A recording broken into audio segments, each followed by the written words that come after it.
That's one reason this front page, bleeding to the inside of the story, headlines for the Saturday edition carried over to the Sunday edition of the Dallas Times-Herald. That's one reason this museum is the scientific battleground of the nation. Another article was released emphasizing the other thing about it. It too was front page, Dallas Morning News. It had to do with the supposed human footprints among dinosaur footprints. The report back from 1918 that there were human footprints among dinosaur footprints. The article went on to say, if this is true, it'll revolutionize all of science. Well, it should, but will it? So we plunge now into what is probably the greatest controversy in scientific research. Did man and dinosaurs live at the same time? As you entered the building, you probably didn't turn and take pictures of that panel of data, but please do so. These are the published reports from the world's leading evolutionary scholars. Who's the world's leading atheist today, representing atheism and evolution? Anyone know? What's his name? Dawkins.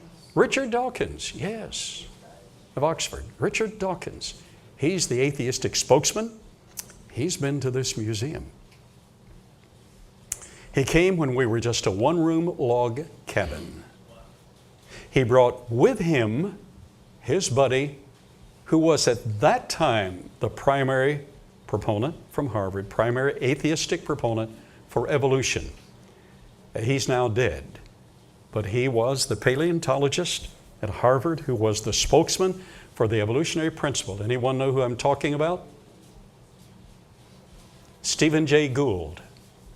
They brought with them James Farlow of Indiana University, a leading evolutionary spokesman, but also a specialist in Cretaceous rock.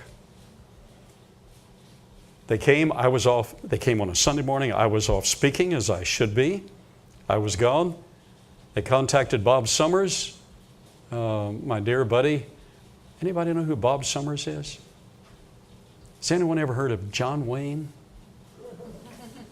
He's the artist who was selected to sculpt the likeness of John Wayne.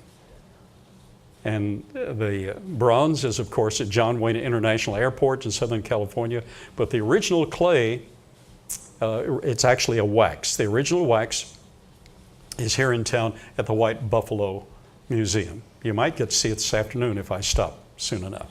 Anyhow, John Wayne, the man who sculpted John Wayne is Robert Summers. He's my dear buddy. He and I have climbed Mount Ararat together. We've done so many things together. Well, he had a key to the little one-room log cabin museum. So the scholars learned about that, through Jeannie Mack, contacted Bob Summers. He said, I'm on the way to Sunday school. I'm not going to stop and talk to these guys. He said, Temple, to his oldest son, Temple, who was a 17-year-old high school student, go show those guys through the museum. Be sure to lock it up and come on back.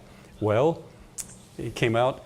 The only lecture, creation lecture, that Richard Dawkins and Stephen Gould ever listened to, because they won't read what we write and won't listen to what we say. They wanted to know about the supposed footprints. They listened to this 17-year-old kid, and he did a good job. So they said, what's this? And he said, well, that's an iron hammer. It's over there, please. Iron hammer found in early Cretaceous rock in central Texas. They said, impossible, because man capable of making an iron hammer and fabricating that device only recently came to the scene. They said, impossible. So he was very kind to them, built kind of like John Wayne, with a spirit of John Wayne. You can push me so far. And he He said, he didn't say anything. They said, impossible. He said, what's this? And they asked about another artifact that we have, and he told them, and they said it was a finger.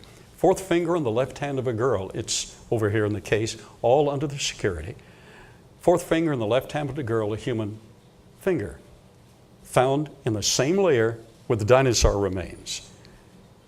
And Temple explained that. They said, impossible. Finally, they said, what's this? He said, well, that's the Burdick print.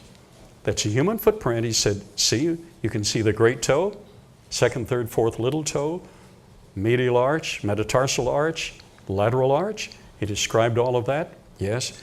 And Richard Dawkins said, that's not Cretaceous limestone.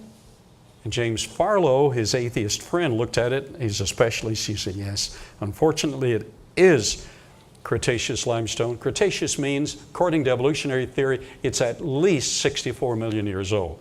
Between 64 million, all the way back to early Cretaceous, 140 million, according to their assignment of age, you understand. Those ages are not there. But anyhow, so he said, Farlow said, it is Cretaceous, don't know what to do about it. And Richard Dawkins looked up and said to Temple Summers, impossible. Temple Summers said, sir, I know it's possible. I helped to excavate it. And they just turned and walked away. Wouldn't it be nice if every scientist, and these were credentialed scientists in their fields, wouldn't it be nice if they accepted the value of the evidence as it is and can be substantiated rather than defending their theory? In fact, in that panel of statements back there, you will find that each of these leading scholars said something like, if it could be shown that the Glen Rose evidence is genuine, that is, that man and dinosaur lived contemporaneously, it would, their words, blow evolution out of the waters. And it would and does. So here's the question. You came this afternoon to hear what we have to say about answering that question. Did man live contemporaneously with dinosaurs?